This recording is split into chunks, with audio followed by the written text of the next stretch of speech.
നമസ്കാരം, ഞാൻ ഡോക്ടർ ഭാഗ്യ Q1B health കെയറിലെ Ayurveda ഡോക്ടറാണ്. ഒരുപാട് ആളുകളിൽ അസ്വസ്ഥത ഉണ്ടാക്കുന്ന അസുഖങ്ങളിൽ ഒന്നാണ് മൈഗ്രെയിൻ തലവേദന എന്ന് പറയുന്നത്. വളരെയധികം ബുദ്ധിമുട്ട്. ഇതിന് മുൻപ് ഞാൻ വീഡിയോ ചെയ്തിട്ടുണ്ടായിരുന്നു. അപ്പം കുറച്ചും കൂടി നിങ്ങൾ കഴിക്കേണ്ട ഭക്ഷണം, ഒഴിവാക്കേണ്ട ഭക്ഷണം, നിങ്ങൾ എന്തൊക്കെ കാര്യങ്ങളാണ് ശ്രദ്ധിക്കേണ്ടത്, എന്ത് കാരണം കൊണ്ടാണ് തലവേദന വരുന്നത് എന്നൊക്കെയാണ് ഈ വീഡിയോയിൽ ഉൾപ്പെടുത്താൻ ആഗ്രഹിക്കുന്നത്.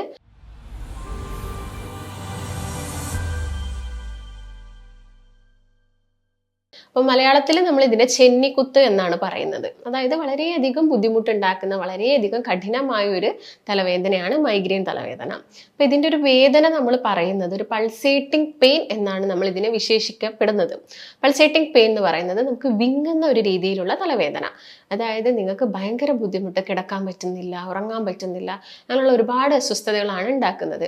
ചില ആളുകളിലൊക്കെ ചിലപ്പോൾ ഇത് ഒരുപാട് വർഷങ്ങളായിട്ട് തുടങ്ങിയതായിരിക്കും. ഇപ്പം വിളിക്കുന്ന പേഷ്യൻസ് തന്നെ നമ്മളോട് പറയുന്നതാണ്, ഡോക്ടറെ എൻ്റെ ഒരു ചെറുപ്പകാലം മുതൽ എനിക്ക് ഈ ഒരു തലവേദന ഉണ്ട്, എനിക്കിപ്പോൾ 10-35 വയസ്സായി, എന്നിട്ടും ഇത് ഇടയ്ക്കിടയ്ക്ക് എനിക്ക് വരുന്നുണ്ട് എന്നുള്ള കാര്യങ്ങളൊക്കെ പറയുന്നുണ്ട്.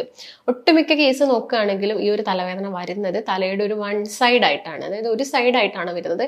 ചില ആളുകൾക്ക് രണ്ട് സൈഡിലും, ചില ആളുകൾക്ക് പുറകുന്ന് കുത്തുന്ന രീതിയിലുള്ള വേദനയൊക്കെ ആയിട്ടാണ് ഇത് കാണിക്കപ്പെടുന്നത്. അപ്പൊ ഞാൻ നേരത്തെ പറഞ്ഞ പോലെ തന്നെ ചിലപ്പോൾ ഇതിന് വേണ്ടിയിട്ട് നിങ്ങൾ ഇപ്പം വർഷങ്ങളായിട്ടുള്ള തലവേദന ആവുന്നതുകൊണ്ട് തന്നെ ചിലപ്പോൾ നിങ്ങൾ തലയുടെ സ്കാനിങ്ങോ MRI ഒക്കെ എടുത്തിട്ടുണ്ടാവും. പക്ഷെ അതിലൊന്നും ഒരു പ്രശ്നങ്ങളില്ല. പക്ഷെ ഈ തലവേദന എങ്ങനെ വന്നുകൊണ്ടിരിക്കുന്നു, ചിലപ്പോൾ ഇതിന് വേണ്ടിയിട്ട് ഒരു പെയിൻ കില്ലർ, ഈ തലവേദന വരുന്ന സമയത്ത് പെയിൻ കില്ലർ കഴിക്കുന്ന ആളുകളായിരിക്കും ഒരുപാട് പേര്. ഇത് ചെറുപ്പകാലം മുതലേ നിങ്ങളിപ്പം പെയിൻ കില്ലർ കഴിക്കുന്നുണ്ടെങ്കിൽ ആലോചിച്ച് നോക്കുക. ഇത്രയും ഒരു പ്രശ്നം ഉണ്ടായിട്ടും അത് വേദന മാത്രമേ ഇതിൽ ഒതുക്കി പിടിക്കാൻ പറ്റുന്നുള്ളൂ. ഇതിന്റെ മെയിൻ ആയിട്ടുള്ളൊരു കാരണമുണ്ട്. അത് കണ്ടുപിടിക്കാതെ നിങ്ങൾ ഇങ്ങനെ വെറുതെ മെഡിസിൻസ് കഴിക്കുന്നതുകൊണ്ട് ഒരു കാര്യവുമില്ല. അപ്പം ഞാൻ പറഞ്ഞ പോലെ തന്നെ മൈഗ്രെയിൻ തലവേദനയുടെ കാരണം നോക്കുകയാണെങ്കിൽ ഇപ്പോൾ ഒരു 40 മുതൽ ഒരു 50% വരെ ഈ തലവേദന ഒരു പാരമ്പര്യമായിട്ട് വരുന്നുണ്ട്. അപ്പോൾ ഇതിൻ്റെ ഒരു മെയിൻ റീസൺ എന്ന് പറയുന്നത് നമ്മുടെ വയറ്റിലാണ് കിടക്കുന്നത്. അതായത് നമ്മുടെ ആമാശയത്തിലുള്ള പ്രശ്നങ്ങൾ കൊണ്ടാണ് നമുക്ക് തലവേദന വരുന്നത്. ആമാശയത്തിൽ എന്ത് ബുദ്ധിമുട്ടുണ്ടാകുകയാണെങ്കിലും അതിൻ്റെ ഒരു റിഫ്ലക്ഷൻ ആയിട്ട് നമ്മുടെ ബ്രെയിനിലാണ് വരുന്നത്. അതിൻ്റെ ഭാഗമായിട്ട് ഇതിനൊരു റഫേർഡ് പെയിൻ എന്നും പറയും. കാരണം നമ്മുടെ വയറിന് ഇപ്പോൾ അസ്വസ്ഥത ഉണ്ട്, അല്ലെങ്കിൽ ഗ്യാസിൻ്റെ എന്തെങ്കിലും ബുദ്ധിമുട്ടുണ്ട്, അസിഡിറ്റിയുടെ പ്രശ്നങ്ങളുണ്ട്, ഇങ്ങനെയൊക്കെ ഉള്ള സമയത്ത് നമുക്ക് ആ ഒരു തലവേദന, ഒരു വിങ്ങലാണ് വരുന്നത്. അപ്പൊ നിങ്ങൾ ഒരു നേരത്തെ ഭക്ഷണം കഴിച്ചില്ല എന്ന് വെക്കുക, അപ്പൊ നിങ്ങൾക്ക് ഒരു ഗ്യാസ്ട്രിക് ഹെഡേക്ക് വരാം അല്ലെ. നമുക്ക് ആ ഒരു ഭക്ഷണം കഴിച്ചു കഴിഞ്ഞാൽ ചില ആൾക്ക് അത് ഓക്കെ ആവാം, പക്ഷെ ചില ആളുകൾക്ക് അത് കണ്ടിന്യൂസ് ആയിട്ട് പോവാം. ഇതും ഒരു ടൈപ്പ് ഓഫ് മൈഗ്രെയിൻ ഹെഡേക്കിൽ നമുക്ക് ഇൻക്ലൂഡ് ചെയ്യാൻ പറ്റും. അതായത് മൈഗ്രെയിൻ തലവേദന ഞാൻ നേരത്തെ പറഞ്ഞ പോലെ തന്നെ നമ്മുടെ വയറിലുള്ള പ്രശ്നങ്ങൾ കൊണ്ടാണെന്ന് പറഞ്ഞു.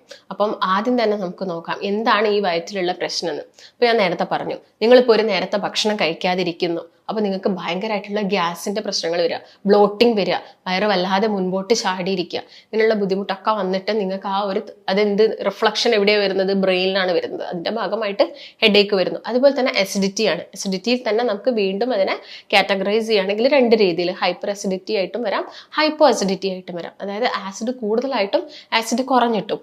ആസിഡ് ഇപ്പം കുറയുന്ന സമയത്ത് നമുക്ക് ആ ദഹനക്കേടും പ്രശ്നങ്ങളും GID പോലുള്ള കണ്ടീഷൻസും ഇങ്ങനെയുള്ള പ്രശ്നങ്ങളൊക്കെ വന്നിട്ട് തലവേദന നമുക്ക് വരാം. അപ്പം ആദ്യം എപ്പോഴും നമ്മൾ ട്രീറ്റ്മെന്റ് കൊടുക്കേണ്ടത്, അല്ലെങ്കിൽ നമ്മൾ മെഡിസിൻസ് കഴിക്കേണ്ടത് നമ്മുടെ വയർ ഓക്കെ ആക്കാൻ വേണ്ടിയിട്ടാണ്. ഇതിൽ തന്നെ ഞാൻ പറയാം എന്തൊക്കെ ഫാക്ടേഴ്സ് ആണ്, കുറച്ച് ട്രിഗറിങ് ചെയ്യുന്ന കുറച്ച് ഫാക്ടേഴ്സ് ഉണ്ട്. അതായത് ഈ തലവേദന ചിലപ്പം ആഴ്ചയിൽ ഒരു ദിവസം വരുന്ന ആളുകൾ ഉണ്ടായിരിക്കും, മാസത്തിൽ ഒരു ദിവസം വരുന്ന ആളുകൾ ഉണ്ടായിരിക്കും, അല്ലെങ്കിൽ ഒട്ടുമിക്ക ദിവസങ്ങളിലും വരിക, ഏതെങ്കിലും ഒരു സമയത്തായിരിക്കും, ഒരു പ്രത്യേക പെർട്ടിക്കുലർ ടൈമിൽ തലവേദന വരുന്ന ആളുകളൊക്കെ ഉണ്ടായിരിക്കാം. അപ്പം ഇതിനങ്ങനെ പ്രത്യേകിച്ച് ടൈമൊന്നുമില്ല. അപ്പം ഞാൻ നേരത്തെ പറഞ്ഞ പോലെ തന്നെ ആസിഡിറ്റി എന്ന് പറഞ്ഞ പ്രശ്നത്തിൽ മെയിൻ വില്ലനായിട്ട് നിൽക്കുന്നത് ഒരു ചീത്ത ബാക്ടീരിയയാണ്. H. pylori ബാക്ടീരിയ കൂടുതലായിട്ട് നമ്മുടെ ആമാശയത്തിൽ വരുന്ന സമയത്ത് നമുക്ക് അസിഡിറ്റിയുടെ ബുദ്ധിമുട്ടുകൾ ഉണ്ടാവാം. അതിന്റെ ബേസിൽ നമുക്ക് എന്ത് വരാം, ഈ ഒരു ഹെഡേക്ക് വരാനുള്ള ചാൻസസ് കൂടുതലാണ്. അപ്പൊ എങ്ങനെയാണ് ചില ഫാക്ടേഴ്സ് ഞാൻ പറഞ്ഞല്ലോ ട്രിഗർ ചെയ്യുന്നുണ്ടെന്ന്. നിങ്ങൾക്ക് ഓൾറെഡി തലവേദന വരുന്നതിന്റെ മുൻപേ ചില ലക്ഷണങ്ങൾ അല്ലെങ്കിൽ കുറച്ച് ക്ലിനിക്കൽ ഫീച്ചേഴ്സ് നമുക്ക് എടുത്ത് പറയാൻ പറ്റുന്നതുണ്ട്. അതായത് ചിലപ്പോൾ നിങ്ങൾക്ക് ആ തലയ്ക്കൊരു വിങ്ങൽ വരിക, കണ്ണിന്റെ ഒരു കാഴ്ചശക്തി കുറച്ച് കുറയുന്ന പോലെ, അല്ലെങ്കിൽ ഒരു മങ്ങൽ, കണ്ണിനൊരു മങ്ങൽ വരിക, തലയ്ക്കൊരു ഭാരം, ഒരു സൈഡിൽ പെയിൻ ഒക്കെ തുടങ്ങുന്നുണ്ടെങ്കിൽ നിങ്ങൾക്ക് മനസ്സിലാവും എന്ത്, എനിക്ക് ഈ ഒരു മൈഗ്രെയിൻ തലവേദന വരാൻ പോകുന്നുണ്ടെന്ന്. ചില ആളുകൾക്കാണെങ്കിൽ ഒന്ന് വൊമിറ്റ് ചെയ്ത് കഴിഞ്ഞാൽ, ഒന്ന് ഛർദ്ദിച്ച് കഴിഞ്ഞാൽ ഓക്കെ ആവുന്ന ആളുകളുണ്ട്. എന്നാൽ ചില ആളുകൾക്ക് ഒന്ന് കിടന്നുറങ്ങിയാൽ, എന്നാൽ ചില ആളുകൾക്ക് ഉറക്കം കൂടിയാലും ഈ ഒരു തലവേദന വരാം. അപ്പൊ എല്ലാത്തിന്റെയും ഒരു മൂല കാരണം നമ്മുടെ വയറ്റിൽ തന്നെയാണ്.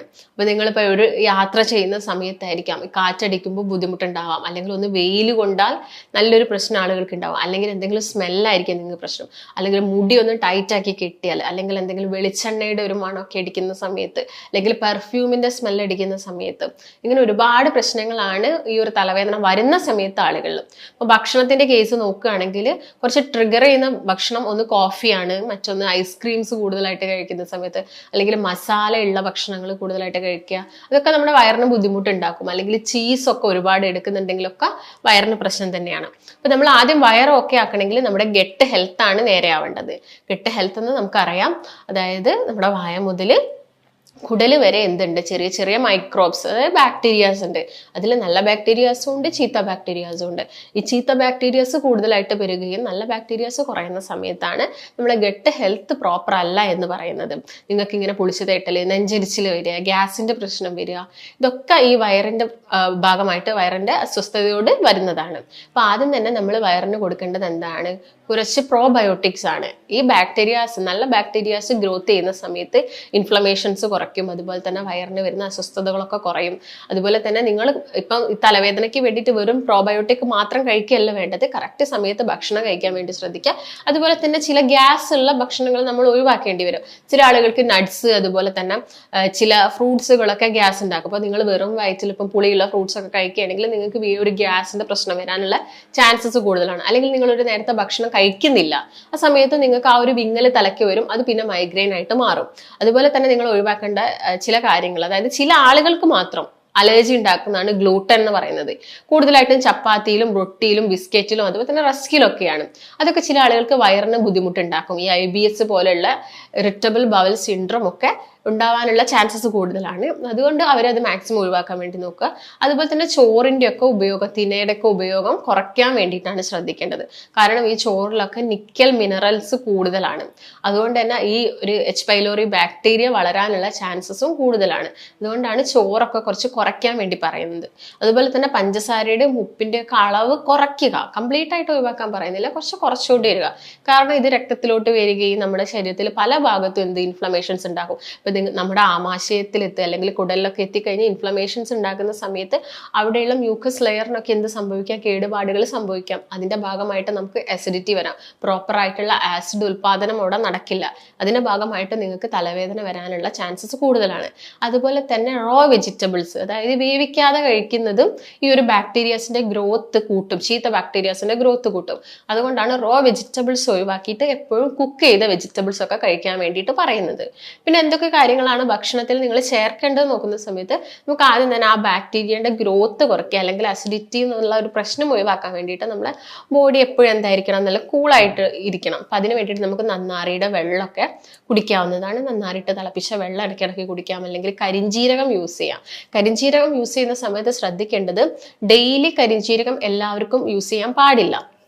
കാരണം അതിന് ഒരുപാട് ദോഷങ്ങളും ഉണ്ട്, അതുപോലെ തന്നെ ഗുണങ്ങളും ഉണ്ട്.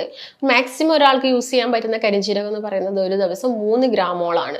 ഡെയിലി നിങ്ങൾ യൂസ് ചെയ്യുന്നുണ്ടെങ്കിൽ, അതും ഈ BP പെട്ടെന്ന് കുറയുന്ന ആളുകൾ, അല്ലെങ്കിൽ പെട്ടെന്ന് ഷുഗർ കുറയുന്ന ആളുകൾക്കൊന്നും ഇത് ഡെയിലി യൂസ് ചെയ്യാനും പാടില്ല.